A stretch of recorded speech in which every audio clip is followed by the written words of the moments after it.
Welcome to an oddly started show at the Auburn Medical Group YouTube live stream. We got you there. Yeah, we'll get where we need to go. So today's topic is dense breast imaging, brought to us by Lindsay Antoine. Thank you, Lindsay, for the super chat and the topic suggestion.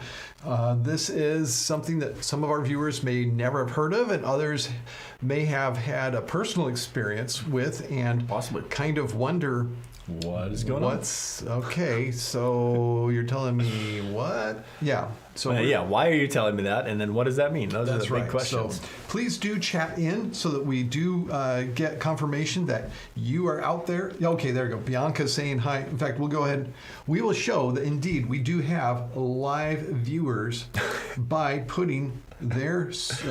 We don't make these up every. That's right. We're not making up our viewers. We have Yahtzee, we have Bianca saying hi, we have Robert Antonio saying howdy. Yes, real people watching us live as the show goes live at 4:30 on Monday afternoons Pacific time. Because we're very good at just the people we make up. We just make sure they're the same ones each week. No, there's different ones sometimes. Okay, you got to switch them up every once in a while. Oh wait, this is different. You guys are great. Thank you for participating. Mother Rogers may have said hi to us in the past. Do you recognize Mother Rogers? I don't know. Not a regular, but we welcome you, and we invite you to become a regular on the show. Yeah. Also, Bianca is saying was thrown off with the time as it's only 11:30 p.m. It's usually 12. Oh, it's 4:30 here. I'm trying to think. Where's Bianca? Oh, Bianca's in Great Britain. They don't have. We haven't had a recent change in our time because we do that strangely. Do you guys have a weird time change in Great Britain? I don't. Yeah, we have not. It's not the same as ours. We will change our time. Is it next month that we do that? I don't know. Oh, I don't know. Here. Our clocks went back this. So apparently in Great Britain they did it this weekend. Wow. Are we doing time change this year? Clocks are all over the place. Man. And Mother Rogers is saying it's 7:30 here in Fayetteville, North Carolina. So for all of you in Eastern time, follow along with Mother Rogers and tune in every week at 7:30 p.m. 7:30. I say every week. I'm sorry we didn't have a show last week. Where was I? That's right. You were out of town. I was in Las Vegas visiting my son. Yahtzee, 7:30 p.m. and so Eastern time, U.S. Much later for Bianca. Yeah. 11:30 p.m. The other side of the ocean. Okay. So our topic, dense breast. Dense breast tissue. So most people will probably be, I think most of our viewers, this concept would come to them if they've run into it through either themselves or somebody they know getting a mammogram report back. Yep. Saying you have dense breasts. And it may have some other little statement because there's actually state laws in some of the states in the United States. And the FDA federally, actually, as of September. Do they require that the statement be added on? That was what I saw based on one of the federal law that you have to be told that you have that your breasts look a certain way on imaging, mammography, dense. So let's tell what that is. So sure, an X-ray is a black and white image with, if there's nothing there, it's black. If there's something there, it's white. If it's really, really thick, like by bone, nothing, he means fat, which is normal. No, I mean like outside of the tissue. Yeah. If it's just going through air, it's going to be black. And so breasts are made up of breast tissue and fat. And the fat is not very dark. Yeah, it's a dark gray, whereas the dense breast tissue is whitish, ducts, lobules, brighter, all these things that show up, brighter gray scale. Yeah, it's white. Yeah, it's definitely bright. And cancer would also be at that end of the gray scale where the dense breast tissue is. So if there's a lot of dense breast tissue, the concern a radiologist has when they're looking at it is, am I missing something? There could be a cancer there, but the breast is so dense, it's kind of hard to say. Right. That's in a nutshell what we're talking about. And hopefully we'll actually have, wouldn't that be great if a radiologist would even chat it? We're trying. We reached out to someone. We actually reached out to 3 different radiologists, giving them about an hour's notice. Plenty of time. Of our show. So should we... Oh, Mother Rogers has a comment before we do anything else. Let's read Mother Rogers' comment. She just got that said to her. Okay. I just got that said to me. Well, you are 17th. in the right place to learn about that. I have to have it done again. Okay, here we go. Because have they it done found again a because spot. they found a spot. Do I need to be worried? I've never had a negative. Well, a spot would not be a dense breast. That's different. Yeah. It sounds like So- you're experiencing something different from right. the report that people get that says you have dense breasts. Yeah. So if you get a report, it'll say this is a normal mammogram or there is no evidence of any cancer. There's a lot of different verbiage that goes into just a normal mammogram. It will not say that there's an area of concern.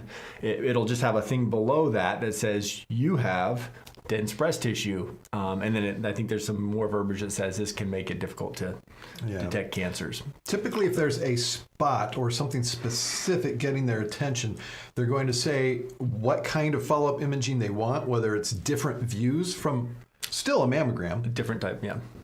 or an ultrasound, or rarely an MRI. Right.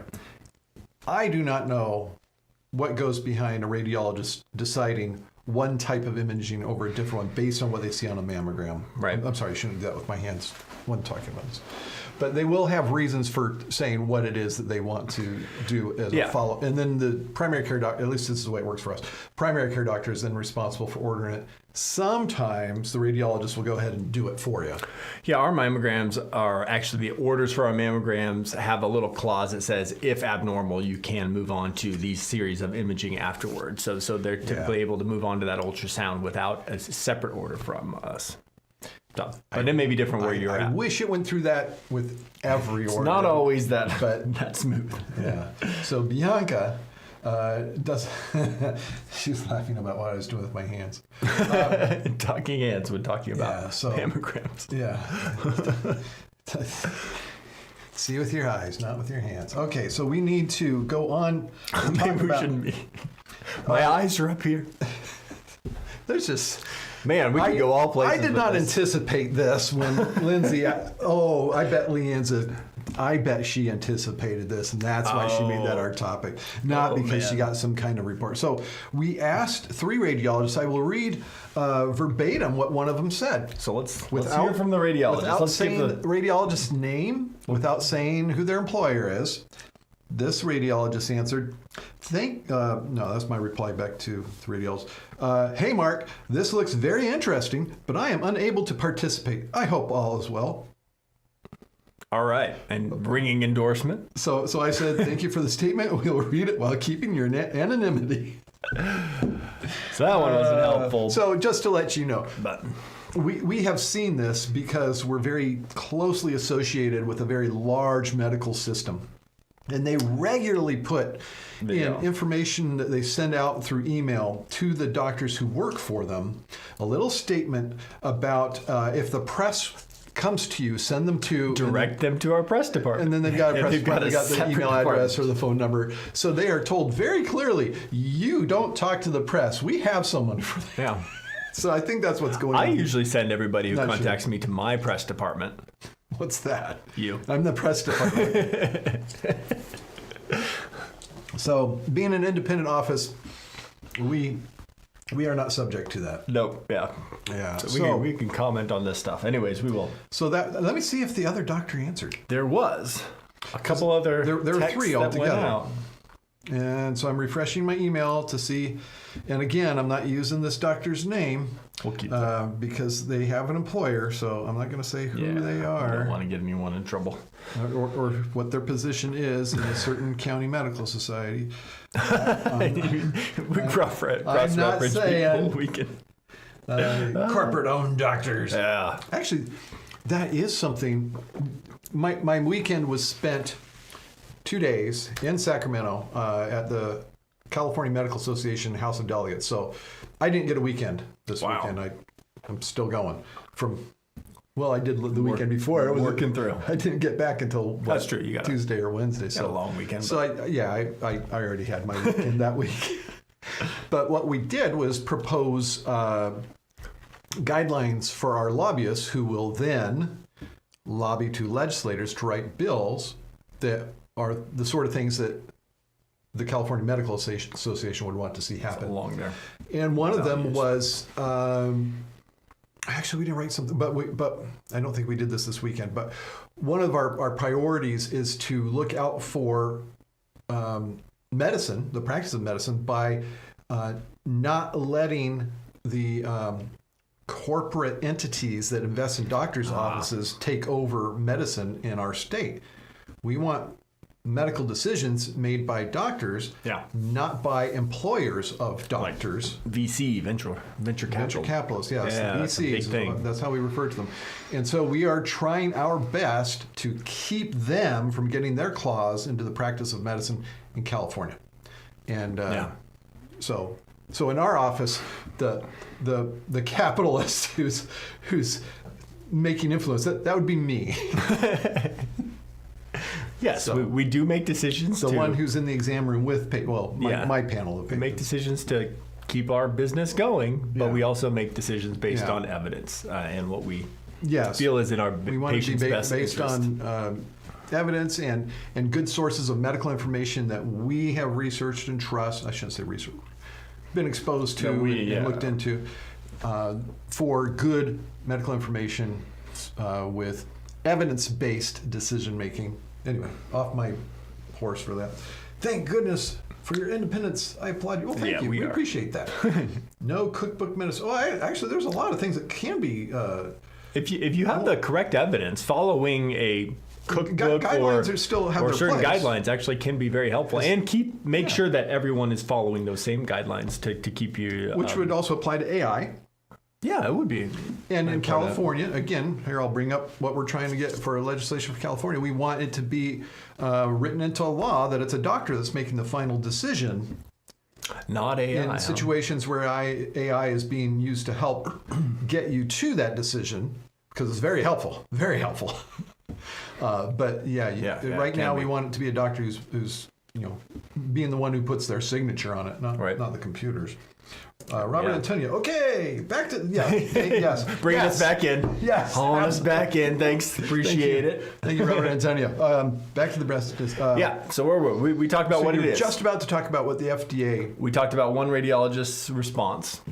We have another one. Yeah, and the FDA put forth these guidelines. Now, we practice evidence-based medicine, meaning that what we do and what the decision we make are backed up by evidence, meaning there is an entity or someone who has looked at that evidence, combed through it, not us. We have full-time jobs. This is their full-time job. Comb through that evidence and come up with guidelines or recommendations on how to practice medicine. The one we often use is called the United States Preventive Services Task Force, the USPSTF. And you can Google it, you can look it up, and any guidelines. I don't know why you're going over there. I was getting mixed up with the United States Postal Service. No, we don't want them. No, not them. USPSTF. But you can look it up, and for any screening guidelines, they have recommendations based, and they give it a grade about how good of evidence we have to back up that recommendation. So if you look up mammograms, current evidence, and you can do this tells us that it is grade B, and grade B is pretty good. Grade A is best, but grade B is still very good. What's B? Mammogram? Mammogram. They're not A? It's not A, but it is, and I think it's because of the age range. That's why it's B, not A. So they say for women age 40 to age 79, mammograms should be done every other year to make sure that that's you're grade B. proper. Yeah, and that's a grade B evidence. What, does it become grade A at a certain age range? I think if you go, maybe like 50 to something. I think at one point they parsed it out and actually had 50 to 79 and then 40 to 50 as a separate one. But now they've kind of lumped it all into one. But it's good evidence, and that is what we follow. We order mammograms every other year for our patients. Now, those who are higher risk, we do increase that and do it every year. If your risk is increased, first degree relative who has breast cancer, chest radiation, there are other things. Do you know if that's actually a higher recommendation, or are we going without evidence and just saying, hey, this person's a higher risk, we want to keep a closer eye on them? I do not know the answer to that. Okay. I know first degree relatives are for sure, but and that's going. I mean, they don't have guidelines that say every year. That is going a little not outside even for somebody who's high risk. Yeah. Okay, so we divide patients into different groups according to the risk. Yeah. Why is that? Because we don't practice cookbook medicine. So No, somebody who's at diverse. higher risk, more likely to have a cancer, you can see how your return on what you're doing is going to be better. Oh, sorry, I say 79. It's 74. Oh, 74. Okay. Yeah. Right. You were thinking colon cancer. Yes, I was. Don't ask how I know that one. It's because I know the recommendations. That's why. Yeah. So your chance of having something bad happen from getting a mammogram increases as your likelihood of having breast cancer decreases. So So what do you mean by bad?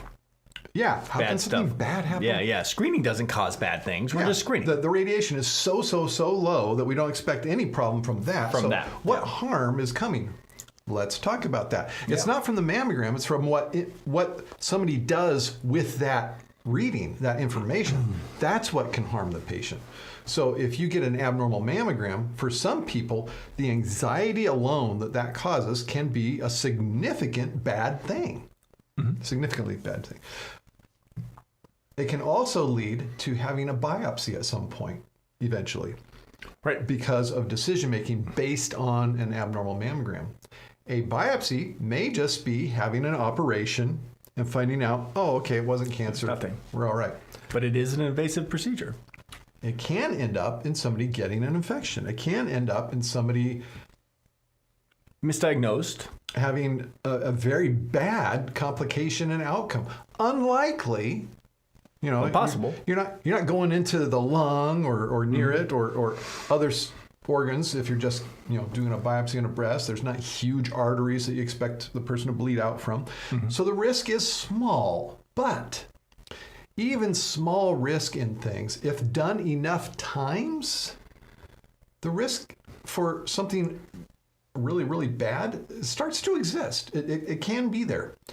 So how many breast cancer cases are you having to find and be able to treat appropriately to put somebody who doesn't have breast cancer at all at that risk? Right. And that's the kind of weird calculus that these things go through to try to come up with, okay, you know what? We're probably not adding that much to benefiting the whole group to have everybody do it every year. Right. Plus, it costs money to do it too. Right. That is something to think about. It's a factor. So, and when you make a recommendation for every woman age 40 to 74, that is millions of people. And when you extrapolate that risk out to millions of people, there unfortunately will be some harm done. That's what we're talking about. We're talking about every woman. Yeah. Yeah. Well, there's something I was going to say that you were. I believe is really important. Probably it'll come back to me, but that's the calculus that goes into it, and that they make these recommendations. Now, if you look at the American College of Radiologists at their website, they recommend yearly mammograms. Okay, the radiologists recommend getting them every year, even for people who are at normal risk. Yes. But the American Cancer Society, the ACOG, American Academy of Family Practice. Yep.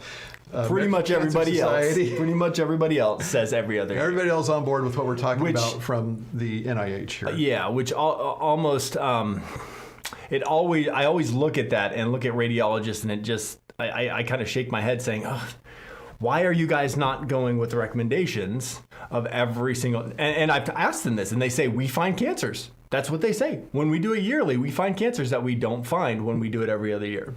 That's then what why say. don't they have data showing that they're saving lives? Well, yeah, that's the thing. That's the problem. I think they're looking at it through rose-colored glasses that just look at those benefits and do not assess the harms. Okay. So the official recommendation that we follow every other year. Some of them say every or every other. Yes. I guess some of them will say that, yeah. Based on risk, again. So so you really are still in the guidelines to do it every year. I mean, it's not like you're going the rogue. radiologists say every woman every year. So that is not consistent with the guidelines of other. They're going to an extreme, but they're still within the Yes. Now the skeptic in me just wants to say they're radiologists. They get paid more for every mammogram that they read, so it's going to behoove them. But the ones we know don't feel that. Well, they don't say it. They don't. You're right, because they work for because of. That's true. I mean, their boss is, but yeah.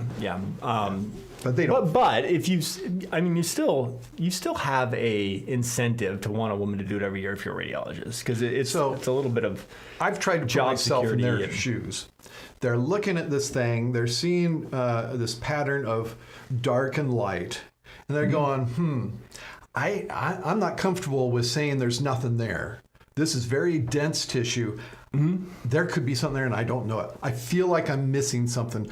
Let's do it every year. Or but they make that comment if they can't read it. Let's do an ultrasound or an MRI, 3D ultrasound or MRI. I can understand them wanting to do that. So, should we read from the radiologist who gave us good information? We're going to give him a plug because, he's a great guy. His name is Dr. James Schlund. And he's a very, very knowledgeable radiologist who knows a lot about mammography and a lot about the role of AI in reading mammograms, which my understanding is we're now at a point in the development of AI where the computer is better at reading and detecting cancer earlier. Yeah, they can find things earlier than a person can. And I've actually had Dr. Schlund say something to me very similar to that. But this is his statement. When I invite him to be on the show, I'll just read it verbatim. Might not be free, but if I can, I'll try. The quick take home is that density is an independent risk factor for BCA, breast cancer, breast carcinoma, breast cancer, in addition to masking or obscuring the ability to see a breast cancer on mammography. Independent risk factor. So it doesn't even matter whether or not it's blurring it. The numbers show you're at higher risk if you have. So that alone is just that information alone makes you kind of lean towards wanting. Maybe we should screen more. Something more. I understand that. Whether or not we have actual studies that show it, and we may come out to find that as we read on, it makes you want to. And as a patient, I think I would want that too. Sure. Okay, where we left off. In addition to masking, the relative risk increase is typically 2 times over baseline risk. So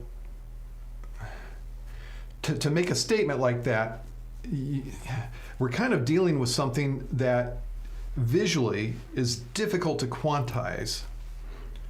Sure. But if a radiologist kind of, or two out of 3 radiologists look and say, that one's dense, that one's not, that kind of. Yep. There's, and he may have better data. I'm sorry, I may be overreading this. To say it's twice the risk for breast cancer, I believe that's probably lifetime. Yeah. When added to other risk increases, like hormonal exposure, so somebody taking birth control pills, heredity, your mom had breast cancer, histology, that one's a little harder to explain to patients or to even know ahead of time, and family history, well, that would be heredity, wouldn't it? I would think so. It can push the patient to being, he puts in quotes, at risk. Or high risk, high risk. 8% near-term 10-year risk. 8%, I don't know if that's what he intended.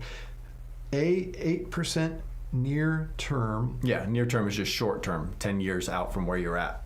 10-year risk near-term. Should be addressed with risk modification strategies.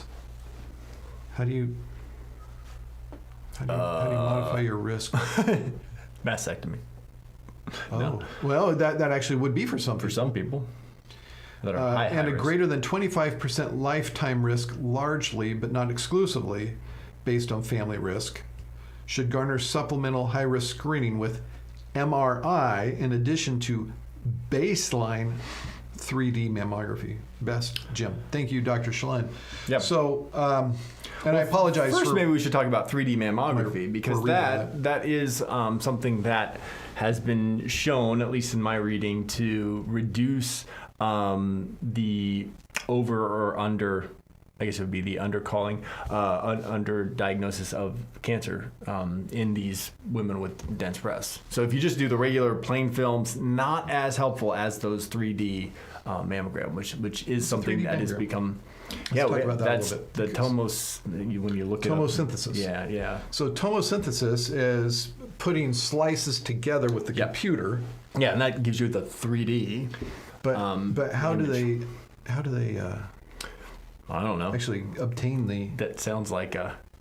Is it more than? So typically a mammogram would be, squeeze the breast this way. Just get one image and then squeeze get the breast this this way, way. and sometimes a kind of diagonal. Sometimes the caudocranial or MLO, medial lateral oblique. Sure. That would be the oblique one you were describing. So typically two angles perpendicular to each other. Mm-hmm. Tomosynthesis with the computer. Yeah. Somehow takes that information and makes it. Is it still just two views that they're? I don't know. Doing the reconstruction. I do not. I don't know. Oh man, I wish we had a radiologist. Man, come on. All right, let's. Or even a rad tech. That'd be great. Let me see if they're answering on, because I told them we're going to doing the live chat, and if they chat. Okay, no, we don't have them. Let me see if we have them. But I have heard that is a better visualization and helps with women with that dense breasts. Based on that he didn't really talk about the harms. He didn't mention that at all. And if that were the case, so one of the big things that the USPSTF asked for. Well, I guess maybe we should step back and tell you their official recommendation. The official recommendation for women with dense breasts is that there's just not enough data to do any further testing beyond regular mammograms as recommended every other year. So we're looking for a test that shows that the women who had this alternate imaging had better outcomes than ones who don't. Yeah, that's what we need. And the USPSTF in their statement very specifically says we need research done, and they call out saying, hey, let's get research done to see if doing further tests can be helpful. So, well, I guess we should be honest about the difficulty with that. Okay, who's going to sign up for the side that doesn't get the further testing, get the extra testing to see if you die first? So there may be some difficulty actually getting the study that would satisfy to get a good study. Yeah, that's the way you would do it. Now you could.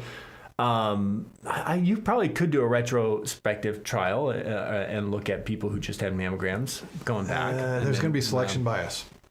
You're probably right. Anyways, we need to get that data. So right now, it's not. Don't do it. Well, I guess it kind of is. We don't know. So we're going to go with the best evidence we have, which is continue those mammograms. And if a mammogram shows something, and those higher risk people will increase the frequency of those mammograms, or use other modalities. If it's a normal mammogram, are you going to move on to an ultrasound? Is that what you're saying, or an MRI? I know your answer is no, because that was your recommendation to the PA that asked you that. When was that? That was like a month or two ago, where somebody came up and said, "Hey, this patient has dense breasts, and they're wanting an MRI," and you said, "No." All right. Anyways, so that's where we're at. We need more information, but for now, get your mammogram. Okay. That's probably the biggest thing. Make sure you're getting your mammogram at least every 2 years. Absolutely. That's it's October. Okay. Hey, Breast Cancer Awareness Month. There is something kind of timely we just throw in the middle of the show here, totally unrelated, before we get to the comments, because we have lots of comments to go over here. And that is our little recommendation for California voters to vote yes on Proposition 35, which will take the managed care organization tax, which is already a thing. This is not a new tax. Having the HMOs pay a tax. Currently, that is going into the general budget, and it's used for things other than healthcare. And all these people who have been given Medi-Cal, and they're supposed to be able to get their health addressed for that, there's not enough doctors because of how low it pays. And this if we can pass this, we'll actually get the pay for at least primary care up to 85% of Medicare payments. Right. Get some more for the emergency department, get some mental health services. I think some specialists are supposed to get an increase also, so that people actually start taking Medi-Cal. Like we don't take it currently. We prefer to get paid for seeing patients instead of having to pay. When you take into account so the expenses of running a medical office. So yes, on 35, there's that. And then we'll go over here to Bianca's comment. When my sister found a lump, she had stage 4 metastatic breast cancer. She did a lot quicker than they said. She died a lot. Died a lot quicker. Yeah. So found a lump for it to be found as a lump, that makes me think that mammography hadn't been done, which would have caught it before. Yeah, we usually catch things before they've actually grown to a palpable or a lump you can feel. It's age 50 here. If you find a lump younger than 50, they'll give you a mammogram. Oh, okay. Typically, we'll actually do ultrasounds automatically for lumps, but I guess if you don't see anything on mammography, there's not much reason to go on to the ultrasound. Her breast cancer was triple negative, so not having those hormonal risks. And actually, that means something for Bianca. Yeah. That she is not at as high of a risk. Because it was negative for those hormonal receptors. Yeah. But she is at risk because of the family member. And then Yahtzee, that must be difficult for you doctors to decide on. Yeah, so this is where conversations come up, taking into account the patient's values and what they would like, and talking about these risks and benefits that we've talked about on today's show. Okay, I'm just check one last time. Refreshing the email from any last emails. Oh, look who we have here, Lindsay Antwine. We like to recognize Lindsay Antwine because of the Patreon contributions, which you can get your name on the videos too at patreon.com/Dr. Vaughn. Is that what I think? Yeah, we showed it. Oh, we can show it right now, can't we? There. Patreon.com/Dr. Vaughn. There we go. Okay. So back to Lindsay's. My little commercial interrupt in there. It would save a lot of trouble just to get my boobs removed. That way, everyone is happy. Everyone? Everyone? Let's ask Jonathan. Okay, Bianca, I'd go for that. Wow. Was that the point of today's show? Just convince everybody. Lindsay also says, Bianca, you and I, double mastectomy. Buy one, get one. We'll see if they offer a good deal. Maybe you can get Groupon. Yahtzee, I always get the recommendation from the radiologist for yearly mammogram. Fibrocystic breast, history of aunt who died of breast cancer and mother who passed from unknown primary. Yeah. Maybe good to do them yearly in that case. Yeah. Yahtzee also says, I admire you for not taking Medi-Cal? No, don't admire me for that. And Yahtzee, however, if a patient has Medicare and Medi-Cal, you may, Medicare is not our best payer. we do take Medicare, although we do. We're actually we don't have room to get people in from straight Medicare, so we're just doing we need another doctor. Medicare Advantage. No one, send them our way. A good one. Tell them it's a good work environment. Okay. So we got caught up on that. We're over time. Yeah. Whoa, we haven't done that in a long time. Dr. Gawain, thank you for your expertise you bring on this topic. I really appreciate. I think all primary care doctors hopefully have that expertise. We hope so. But we know that you read more on it today than I did. And you had some numbers I was not able to pull out of a hat. So thank you. And thank you to Dr. James Schlund. Yes, we all appreciate of our your viewers, input. and we thank Dr. Schlund for sharing with us his expertise from actually being I was probably a little hard on field. Radiologists earlier. But I do appreciate all of our radiologists and what they do. If Dr. Schlund is watching this, we do owe an apology for some of the slant, and if he was here in person, that's the thing. I wish he could have been here because he'd be able to push back on. Oh yeah. I'm happy to have and so that I feel bad that we didn't have that opportunity for a more even debate back and forth there. That would have been had we been able to give some people some advance notice. More than an hour, we're going live. Robert, thanks, doctors. Let me know if you're going to chat about AI. I'll email you a primer. Oh, thank you. Someday, yes, that's one we need to talk about. Yeah. AI in medicine. So yeah, and of course, Dr. Schlen would love to talk about that because that's his thing, AI. Okay, thank you for watching. Until next time. Hey, I'm Dr. Wayne Bond. Dr. Mark Bond telling all of you to stay in good health. Doctors, thank you for another informative session. Auburn Medical Group is located in Auburn, California, USA. Thank you for participating. Please tell a friend and join us again next week.